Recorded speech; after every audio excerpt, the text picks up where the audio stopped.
세상에 인생의 실패를 원하는 사람이 있을까요? 없을 것입니다. 모두가 인생이 잘 되기를 원하죠. 성공하기 원합니다. 학생은 학생대로 열심히 공부합니다. 좋은 성적을 얻기 위해서죠. 좋은 학교에 진학을 해서 또한 졸업해서 좋은 직장 또는 좋은 직업을 갖기 원합니다. 또한 그것을 자녀에게도 부모가 바라는 바가 아닙니까? 그래서 잘 살고 성공했으면 하는 바람이 있습니다. 사업을 시작할 때도 난 사업 시작하면서 나 실패할 거야 라고 하는 사람은 한 사람도 없겠죠. 모두 열심히 일해서 그 분야에서 성공하고 사업을 잘 이루고 가기를 원합니다. 모든 분야에 있어서 성공을 모든 사람은 소원합니다. 그래서 나름대로 최선을 다해서 노력을 하지요. 그러나 그것이 뜻대로 잘 되지 않을 때가 많습니다. 남녀노소 마찬가지입니다. 제가 언제 한번가 14살 된 이 학생인데 그 학생의 그 상담글을 한번 제가 읽은 적이 있습니다. 뭐라고 썼냐면은 제가 사는데요 되는 일이 없습니다. 아니 성적도 안 좋고요, 얼굴 생긴 것도 별로고요, 근데 친구도 없습니다. 아니 물론 제가 열심히 공부를 하는데 성적이 안 올라요. 아니 제가 계속해서 이렇게 살아야 되겠습니까? 제 인생 종친 거 아닌가요? 뭐 이렇게 와요. 14살인데 얼마나 참 낙심했을까 하는 생각이 듭니다. 노력해도 애를 써도 일이 트여지고 꼬여지는 일, 그럴 때 낙심하게 되죠. 이런 삶의 쓰라린 실패를 우리가 경험합니다. 근데 작은 실패가 아니라 정말 충격적인 실패를 우리가 당했다라고 했을 때 우리는 곧장 패배감에 사로잡히게 됩니다. 이 패배감은요 우리로 하여금 자신감을 상실하게 하죠. 그리고 이 상실감은 사람을 무력하게 만듭니다. 또 이 무력증은 내가 정말 가치 있는 인간이 아니라 가치 없는 그런 존재가 아닌가라고 의심하게 하죠. 그러다 보면 주위 사람들로부터 자기를 숨기고 싶고 피하고 현실에서부터 도망하기를 원합니다. 이런 인생의 패배의식에 사로잡힌 자신이 낙오자다라고 느끼는 사람들을 오늘 본문에서 만나게 됩니다. 바로 7명의 예수님의 제자들이죠. 예수님의 남은 11제자 중 가운데에 4명은 어디 가 있을까 또 궁금증이 생깁니다. 자신의 고향으로 돌아갔을까? 아니 이렇게 고향에 빈털터리로 돌아갈 바에는 이왕 예루살렘에 왔으니까 여기서 내가 뭔가 일을 이루고 다시 고향에 돌아가야 되지 않겠는가 싶어서 아마 그 4명이 예루살렘에 남아있었지 않았을까 그런 추측이 듭니다. 사실 이 모두들은 맨 처음에 예수님을 따라다닐 때에 나는 예수님을 통해서 정말 이 나라가 독립을 얻게 되고 내가 예수님을 따랐으니까 부귀영화를 누리는 그 귀한 자리에 나는 있게 될 거다라고 하는 그런 소망이 있었던 거죠. 한마디로 출세라는 부푼 꿈을 가지고 예수님을 따랐던 겁니다. 그러나 출세는커녕 이제는 빈털터리가 되고 그 꿈은 다 산산조각 나고 말았죠. 고향을 다시 돌아오려고 하는데 이제 이 빈손으로는 돌아가기가 너무 힘든 것 같습니다. 예수님께서요 그들이 예수님을 따르기 전 그 예전의 삶으로 사실은 돌아가기를 원치 않으셨습니다. 예수님께서 자신이 부활하셨다고 하는 것을 이 제자들에게 보여주셨어요. 그러면서 요한복음 20장을 보게 되게 되면 평강을 전하시면서 이제 다시 나를 쫓아와서 내가 주는 사명을 다하라고 말씀하셨습니다. 그 부활의 예수님을 만나면서 얼마나 그들은 감격했을까라고 생각하는데 아닌 것 같아요. 요한복음 20장 21절에 분명히 예수님께서 말씀하십니다. 예수께서 또 이르시되 너에게 평강이 있을지어다. 아버지께서 나를 보내신 것 같이 나도 너희를 보내노라. 다시 이렇게 제 사명을 주시는 그런 말씀이 아닙니까? 그래서 세상으로 파송하기를 원하셨습니다. 그런데 예루살렘에 또 남아있지 않고 갈릴리로 돌아온 것이죠. 왜 갈릴리로 돌아왔을까? 그들이 고향이 있는 갈릴리입니다. 예루살렘의 그 종교 지도자들이 소문을 퍼뜨렸습니다. 예수님의 시신을 가져간 자, 도둑질한 자들이 바로 제자들이다. 그래서 이 제자들이 우리는 아닙니다 라고 이렇게 이야기할 것 같아서 아마 수백 명을 내렸을 겁니다. 다 잡아들여라, 빨리. 그래서 처단을 해야 된다고 하는 거죠. 아마 그렇기 때문에 그것이 두려워서, 목숨이 두려워서 이제 다시 도망치듯 갈릴리로 돌아온 것이 아니겠는가 생각도 듭니다. 하지만 그보다 더 강력한 이유가 하나가 더 있었죠. 뭐냐면 예수님께서 그들을 만나시겠다고 여인들을 통해서 말씀하셨기 때문입니다.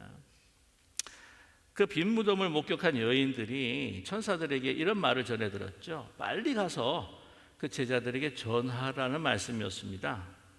마가복음 16장 7절 보면요, 가서 그의 제자들과 베드로에게 이르기를 예수께서 너희보다 먼저 갈릴리로 가시니 전에 너희에게 말씀하신 대로 너희가 거기서 배우리라 하라 하는지라. 그리고 마태복음도 비슷합니다. 마태복음 28장 10절에도요, 이에 예수께서 이르시되 무서워하지 말라, 가서 내 형제들에게 갈릴리로 가라 하라, 거기서 나를 보리라 하시니라 말씀하십니다. 그래서 먼저 가 있겠다는 겁니다. 그리로 가라는 것이었죠. 그런데 만약에 예수님의 말씀을 청종을 했다고 한다면, 다 청종했다면, 아니 왜 7명만 갈릴리에 와 있는 것일까요? 나머지 4명은 다 어디에 있는 것일까요? 자, 그런데 오늘 2절의 말씀 보게 되면 7명이 누구인지를 소개를 하죠. 시몬 베드로와 디두모라 하는 도마와 갈릴리 가나 사람 나다네엘과 세베대의 아들들과 또 다른 제자 둘입니다. 여기 세베대의 아들 둘이 누굴까요? 야고보와 요한이죠. 이 공생의 초창기 때에 예수님께서 갈릴리에서 사실은 사역을 시작을 하셨습니다. 그래서 그 12제자들이 거의 다 갈릴리 출신이다 해도 사실은 무방합니다. 자, 그런데 예수님께서 이제 이 제자들을 만나기 위해 내가 갈릴리로 간다라고 했을 때 갈릴리에는요 여러 마을들이 있습니다. 그럼 어디서 만나시겠다는 것일까요? 예수님께서 시작했던 곳, 그러니까 예수님께서 공생애를 시작했을 때에 그 갈릴리 사역의 본부, 헤드쿼터로 삼았던 그곳에서 만나시겠다는 것이 아닐까요? 그 제자들을 처음 부르신 그 장소에서 만나자는 것이 아닐까요? 뭐냐면 예수님께서 왜 갈릴리로 오라고 하신 그 이유가 뭐냐면, 얘들아 이제 우리 처음부터 한번 다시 시작하자. 아시겠지만 40일 동안 부활하신 예수님이 땅에 계시면서 함께 계셨습니다. 그 중에서 하신 제일 중요한 일이 바로 하나님의 나라를 가르쳤던 것이죠. 그러니까 제자를 부르시고 난 다음에서부터 가르쳤던 그 내용들을 다시 가르치셨을 것이라고 짐작이 됩니다. 뭐냐면은 부활 전의 가르침과 부활 후의 가르침은요, 이건 천지 차이기 때문이죠. 그래서 물론 시작했을 때에 같이 제일 처음 시작했던 가버나움으로 오라, 가버나움에서 만나자, 그쪽으로 갔을 것입니다. 예수님을 만나기 위해서는요. 그런데 지금 이 제자들 가운데서 특히 베드로는요, 예수님을 뵐 면목이 없습니다. 물론 예수님 나타나셔 평안을 정하고 또한 너희를 파송하겠다 하지만 자신이 없는 거예요. 저요, 제가 압니다. 이제 예수님 제자가 다시 돼도요, 전 자신이 없습니다. 저 같은 사람이요, 예수님, 저는요 정말 제 자신이 어떤 사람인지, 나약하고 미약하고 변덕스러운 사람인지 제가 압니다. 또 제가 주님을 부인하는 그런 일들이 있을까 봐 저는 두려워요. 세상에 아침마다 일어날 때에 이 닭 울음소리를 들으면서 아주 이 트라우마가 생겨가지고 막 닭 울음소리가 날 때마다 머리가 찌끈 아픕니다. 베드로는요. 이제는 저는 아닙니다. 아무리 부르셔도요, 저는 제가 압니다. 저는 이제 자신이 없습니다. 돌아갈 수가 없는 거예요. 가버나움으로 가르치기 힘듭니다. 자, 그런데 여러분 아시겠지만 베드로, 안드레, 야고보, 요한은 그 고향이 어디입니까? 바로 벳세다예요. 벳세다. 벳세다로 갈 수도 있었습니다. 그러나 가질 않았습니다. 왜요? 이제 빈털터리가 되어서 정말 그 약속한 것들을 이루지 못하고 그냥 실패한 사람으로 돌아가기 너무나 힘든 것이죠. 금이환영하고 싶은데 떠날 때 왜 떠나야 되니? 라고 하는 그 부모님의 손을 잡으면서 아주 걱정하지 마세요, 어머님, 아버님. 제가 예수님을 따라서 이제 민족의 그 부흥과 독립을 이루고 부귀영화를 누리고 금유환영해서 이제 다시 돌아오게 되면 어머님, 아버님 그 손에 비린내 절대로 묻히지 않게 하겠습니다. 그런데 그래서 빈손으로 떠났는데 빈손으로 돌아왔습니다. 지금 디베랴에 있죠. 예수님이 기다리고 계실 가버나움이 저만치 바라 보입니다. 그리고 벳세다도 저만치 바라 보여요. 지금 오늘 그들이 머물렀던 곳이 이제 디베랴 호숫가라고 이야기하는데, 어떤 분들이 갈릴리 호숫가 맞습니다. 갈릴리 호숫가의 한 부분이죠. 특별히 더 정확하게 이야기하면 디베랴라고 하는 그 마을 앞에 있는 호숫가를 지명하고 있습니다. 잠깐 여러분께서 지도를 보시면은요, 이 보시는 갈릴리 지도가 보이십니까? 네. 최북단에 있는 것 중에 하나가 보시면은 가버나움입니다. 그렇죠? 그리고 가버나움에서 동쪽으로 조금 더 이동을 하게 되게 되면 벳세다죠. 그럼 디베랴가 어디에 있습니까? 저기 남단 쪽, 서남단 쪽에 있습니다. 자, 그렇게 작은 호수도 아니지만 그렇게 큰 호수도 아닙니다. 그러면 디베랴에서 쭉 바라보면은 가버나움이 바라 보입니다. 그리고 벳세다가 바라 보이는 거예요. 바라 보이는 그 간격, 그 구간이 있어도 지금 갈 수 있는 용기가 없습니다. 그런 믿음이 없는 거예요. 지금 디베랴에서 가버나움까지는 거의 한 10마일 정도, 호수변을 따라서 가게 되면 한 10마일이 걸립니다. 그러나 거기서 머물렀던 것이죠. 디베랴에서 예수님이 별 면목도 없고 빈털터리로 이제는 고향으로 돌아갈 수도 없습니다. 그러면서 그곳에서 이 제자들이 모여가지고 이제 우리 미래는 어떻게 해야 하지? 예루살렘에서 가졌었던 그 꿈었던 그것들은 다 산산조각이 나고 이제는 더 이상 예수님의 제자가 될 그러한 용기도 없고 우리가 너무 자신이 아니까 또 이런 참담한 일이 벌어질 것 같아서 그때도 주님을 버리면 난 그럴 수가 없어. 그래서 그곳에 옹기종기 모여서 우리는 이제 어떻게 미래를 살아가야 할까, 하나의 실패자 나고자로서 그곳에서 모여 있었습니다. 그런데요, 참 이렇게 참 낙심하고 참 힘들고 어려운 가운데도요, 참 뱃속에서는 꼬르륵 소리가 납니다. 목구멍이 포도청이죠. 어떤 분이 그래요. 사랑하는 사람을 그렇게 이렇게 먼저 보냈으면서 너무 슬픈 가운데 있는데도요, 그냥 먹게 되더래요. 참 야속하게 내가 이러도 되나 싶을 정도로. 근데 그것은 어떻게 할 수 없는 생존에 대한 욕구이기 때문에 이러한 서글픈 상황 가운데도 배가 고파옵니다. 현실이 다가온 거죠. 채워야 할 굶주린 배, 그 삶에 어쩔 수 없는 그러한 비참함을 그들은 채울 수밖에 없었습니다. 그래서 어떻게 할까요? 이런 상황이니, 그래, 우리가 누구야? 옛날에 고기 잡던 사람이었지. 우리는 어부들이야. 우리가 할 수 있는 것 이제 고기를 잡는 일이야. 그 옛 모습을 떠올리면서, 옛 모습의 그 생활들을 다시 떠올리면서 조그마한 남은 희망을 얻게 된 것 같습니다. 다시 이제 더 이 고기를 잡으면서 한번 우리 배도 채울 뿐만 아니라 더 많이 잡아서 한번 우리가 이 업을 한번 성공해 보자 라고 하는 그 옛적의 생각을 가지고 있었겠죠.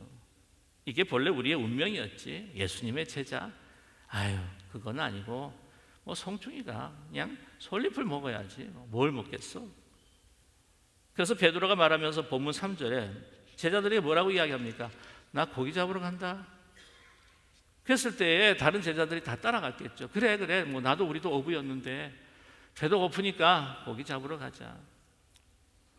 그들이 그 호숫가에서 고기잡이로 잔뼈가 굵은 사람들이었습니다. 비록 한 3년 동안 이렇게 그물을 놓았고 또한 배를 잡지 않았다 할지라도 여러분 거의 한평생을 그렇게 고기잡이 했는데 3년 쉬었다고 그렇게 잊어버리겠습니까? 금방 돌아오죠. 여러분 자전거 이렇게 탁 타다 보게 되게 되면 한동안 자전거 안 타도 다시 타면 자전거 타지 않습니까? 그보다 더 쉽게 적응할 수 있었겠죠. 그들은 그물을 잡았습니다.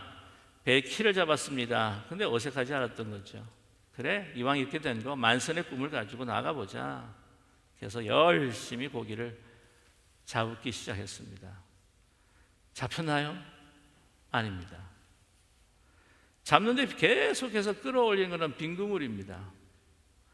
어느 한순간 탁 하고 뭐 걸렸어요. 무거운 것들이. 야, 제대로 걸렸구나. 대어다. 수만 마리가 이거 엄청난 이 숫자의 그 고기가 잡혔구나. 막 끌어올리는데 딱 올려보니 그냥 쓰레기, 바닥에 쓰레기가 한가득 그냥 담겨 있는 겁니다. 혹시 여러분 우리 인생에 그런 순간들이 있지 않을까요? 열심히 살고 이것이 나의 행복이다. 그래서 어느 정도 이렇게 좀 편안해지고 할 때에 갑작스럽게 나에게 병이 들기 시작합니다. 그런 말들이 있어요. 그렇게 몸을 아끼지 않고 그렇게 쉬지 않고 또한 일을 하고 돈을 벌다가 나중에 병들어서 병원에다가 다 돈 쓴다고 하는 그런 아이러니 같은 그러한 삶들을 살아가는 모습들을 우리는 보게 됩니다. 또한 많은 것들을 우리가 소유하고 편안하게 되었는데 가정 불화가 일어나기 시작합니다. 고독해지고 외로워집니다. 이런 순간들 통해서 내가 정말 잘 살아왔나 하는 의문들을 우리는 자신들에게 던지지 않습니까? 뭔가 풍성한 것들을 거두었고 많은 것들을 내가 충족하게 된 것 같은데 결국 세월이 조금만 지나가니까 이것이 빈 그물 것처럼 그렇게 쓰레기가 가득한 그물이었다고 하는 것을 우리가 느끼게 될 때가 있지요. 여러분, 그러한 좌절과 아픔 가운데 우리는 고통을 느끼게 됩니다. 빈 그물. 예수님께서 물어보십니다. 고기를 잡았느냐 물어보죠. 너에게 고기가 있느냐라고 묻고 계십니다. 그랬을 때 아무것도 없나이다. 이것이 바로 예수님을 떠난, 예수님을 만나기를 거부했던 그들의 인생의 결론이라는 거예요. 그것이 바로 우리 인생의 결론이지 않습니까? 우리 화려해 보이고 성공해 보인 것 같고 충족하고 충만한 것 것처럼 보였어도 주님을 떠난 인생, 주님과 함께 하지 못하는 인생, 결국에는 빈 그물이죠. 나중에는 순간에 모든 것들이, 여러분 이 세상에 유한한 이 영원한 것들이 어디 있을까요? 다 하나씩 사라지지 않습니까? 그 순간에 예수님께서 나와 함께 하지 않을 때 그 인생이라는 것은 빈 그물이죠. 아무것도 못 잡았습니다. 없습니다. 인생의 파상 선고라고 할 수 있을까요? 그래서 예수님께서 그 인생의 답을 주십니다. 뭐라고 하십니까? 오른편으로 그물을 던져봐라. 오른편. 왜 오른편이었을까? 여러분 질문이 들지 않습니까? 맨 처음에 예수님이 베드로를 만나 주실 때 그들이 막 헛수고할 때에 깊은 데로 그물을 던져라. 정말 이 그물이 찢어질 정도로 다른 사람과 나눌 정도로 잡지 않았습니까? 그래서 예수님 앞에 저는 죄인입니다. 떠나주십시오. 그때 예수님께서 그를 부르셨습니다. 오늘도요 많은 고기가 잡혔습니다. 153마리가 잡혔다고 기록이 되어 있는데 오른편에 던져라. 왜 오른편에 던지라고 했을까요? 근데 영어로 보면은요 오른편이 맞아요. 왜? 오른편이 항상 맞는 편이니까.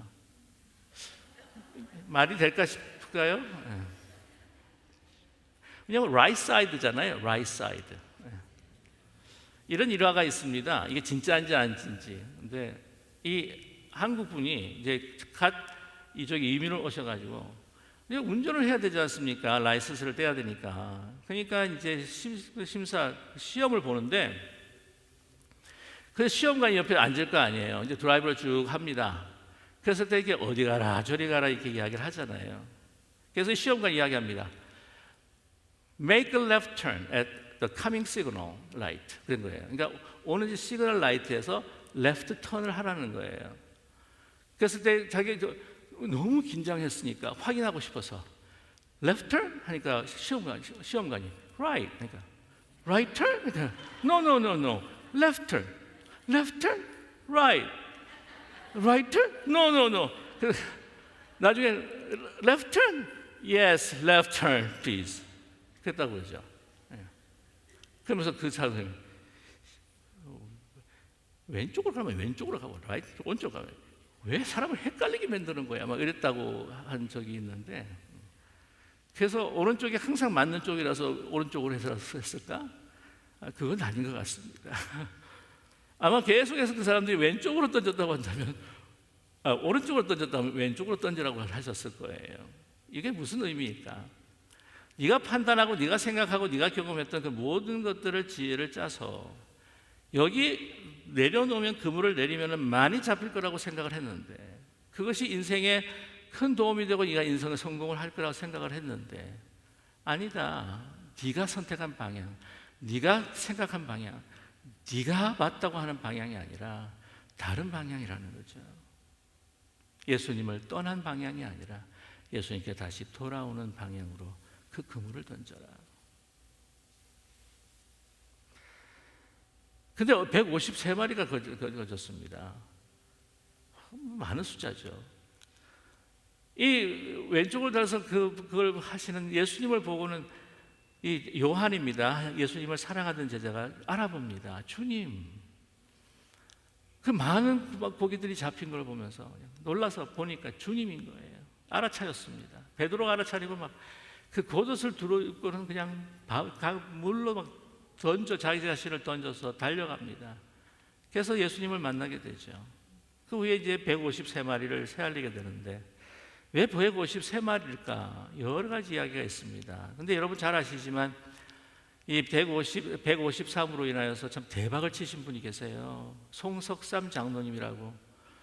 여러분 여기 계신 좀 연세 드신 분들은요, 모나미 153 볼펜 다 쓰지 않으셨습니까? 잘 사셨나 봐요. 그것도 안 쓰신 거 보면은 안 쓰신 것 같은 얼굴. 예.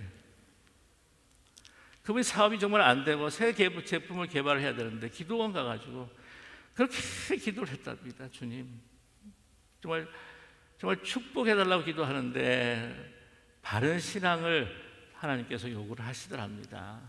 주님, 제가 지위 성수하고 주님 앞에 정성으로 정말 주님 앞에 봉헌하고 신앙생활 잘하겠다고 하는 가운데서 이 하나님 앞에 주시는 들리는 음성이 이 바로 153이었다는 거죠. 그래서 모나미가 여러분 프렌치 말로 뭐예요? 나의 친구 예수님 153. 그래서 지금 우리 나라뿐만이 아니라 많은 곳에서 이 모나미 볼펜 쓰는 분이 많다고 하죠. 근데 여러 이야기가 있습니다. 153 그러면 이 성 어거스틴이 한 이야기인데, 100이라고 하면 이방인의 숫자, 50은 유대인의 숫자, 3은 트리니티, 성삼위 일체라는 거죠. 또 다른 또 해석들도 있습니다만은 저는 그 또 해석도 마음에 듭니다. 왜냐하면 이 고기를 잡을 때에 자기의 생명과 자기의 그 현실을 위한 고기잡이가 아니라 하나님의 꿈을 이루어가는, 하나님의 복음을 나누고 사랑을 나누는 그 꿈을 위한 고기잡이를 하라는 예수님의 명령이시기도 하시죠. 자, 그런데 그들은요, 이제 그 기쁨도 있었지만 너무나 기쁜 것은 주님을 만났기 때문이었습니다. 비록 만날 수 없는 그러한 자격 없는 그들이었지만 예수님이 너무나 반가웠죠. 예수님께서요, 그들을 부르십니다. 몇 마리 지금 떡을 굽고 계시고 잡은 고기 가운데 몇 마리 가져오느라 하고 이렇게 탁 하고 이 모닥불에, 이 불에 고기를 구우시고 떡을 굽는데, 여러분 베드로가 닭소리에만 트라우마가 있는 게 아니에요. 이 숯불 냄새에 트라우마가 있습니다. 숯불이 그 가운데서 예수님을 3번이나 부인을 했거든요. 그렇게 맞기 싫은, 근처에도 가고 싶지 않은, 내가 얼어 죽으면 죽었지, 내가 숲을 가까이 가지 않으리라 라고 생각했던 그 트라우마가 있는데도 그때 예수님께서 그 구우시는 그 고기, 그 구우시는 떡, 그 냄새와 함께 그 숯불 냄새가 너무나 향기롭게 자기의 마음 가운데 다가왔던 것이죠. 그러면서 불렀습니다, 제자들을. 그리고는 이게 나누시게 되는데, 여러분 그 제일 맛있는 밥이 어떤 밥일까요? 배고플 때 먹는 밥. 두 번째는 사랑해주는 사람이 해주는 밥. 아니, 사랑해주는 사람이 아니라 저 사람이 나하고 별로 안 좋은데 이게 여기에 무슨 뭐 이물질이 들어가 있을지 뭐가 들어가 있을지 알 수가 있습니까? 원래 사랑해서 주는 정성이 들어가 있는 밥. 여러분, 그 당시 여러분 성찬 함께 음식을 나눈다고 하는 건 생명을 나눈다는 것이죠. 어머니처럼 부르시고 얘들아 와서 조밥 먹자. 어머니가 아이들을 부르는 것처럼 베드로 너 저기 좀 가서 10번 푸시업하고 그때 와라. 네가 어떻게 나를 배반할 수가 있니? 그런 말이 없는 거예요. 그래서 그런 말을 좀 해주셨으면 좀 화라도 내셨으면 좋을 텐데 그냥 받아주시면서. 여러분, 저는 어머니 밥상이 생각이 납니다. 얼마 전에 소찬하셨지만 그때 학교 다닐 때에 아침 일찍 새벽에 나갈 때도 어머니는 저보다 일찍 깨어나셨어요. 미리 모든 걸 또 준비하시고 정말 모락모락 그냥 따끈따끈한 그 흰밥살을 주시면서 저희 집에 참 갈치를 좋아했습니다. 이 한국 사람밖에 갈치를 먹는 사람들이 없다는군요. 아무튼 그래가지고 갈치를 하나하나 뼈를 밝아주시면서 따로따로 이렇게 숟가락에 넣어주시면서 제 먹는 그 모습을 바라보시면서 그렇게 좋아하셨던 어머님의 밥상 기억이 납니다. 그런 마음으로 저는 그렇게 해요. 그 제자들의 발을 씻기신 그 섬김의 손을 가지시고 그 뼈를 하나하나 2019년도에 갈릴리 호숫가에 가서 베드로 물고기라고 한 걸 먹어봤는데 가시가요 꽤 많고 굉장히 두꺼워요. 잘못하면 이렇게 찌르겠더라고요. 그래서 그걸 하나하나 이걸 갖다가 밝혀주시면서 자 먹어라 그 지치고 배고픈 그 배에서 막 이 냄새를 맡으면서 막 먹는데도 한쪽에는 눈물이 줄줄줄줄줄 나는 눈물과 기쁨과 사랑이 넘치는 그 모닥불앞에서의 그 해변의 성찬. 얘들아 와서 조밥 먹자. 그들의 마음, 특별히 베드로의 마음은 다 녹아지고 말았던 것이죠. 그들이 밤새 그 수고하고 있을 때 예수님은 벌써 미리 그들의 그 수고하는 모습들을 멀리서 지켜보고 계셨습니다. 떠나지 않으시고 그들이 여기에 있는 것을 아시고 여기저기 달리시면서 이곳까지 예수님이 찾아오셨던 것이었죠. 얼마나 시장아가 배고플까 먼저 모닥불을 피우셨습니다. 모닥불을 주위로 그들이 그렇게 음미하며 간혹 웃음소리와 함께 눈물과 함께 예수님과 도란도란 정말 심정에 못다했던 그 이야기들을 나누며 예수님의 사랑에 흠뻑 젖었던 아름다운 해변의 조창이었습니다. 예수님은 배고픈 아이를 먹이는 어머니처럼 밤새 얼어붙은 몸을 녹여주시고 먹여주시고 잃어버린 한 영혼을 잃어버리는 한 양을 찾으시고 99마리를 두시고 찾아오시는 정말 seeking God, 찾으시는 하나님. 그것은 기도실도 회당도 아닌 인생의 빈 그물의 가장 실패라고 하는 처절한 좌절 속에 있는 그 현장 속에 주님께서 그들을 찾아와 주셨습니다.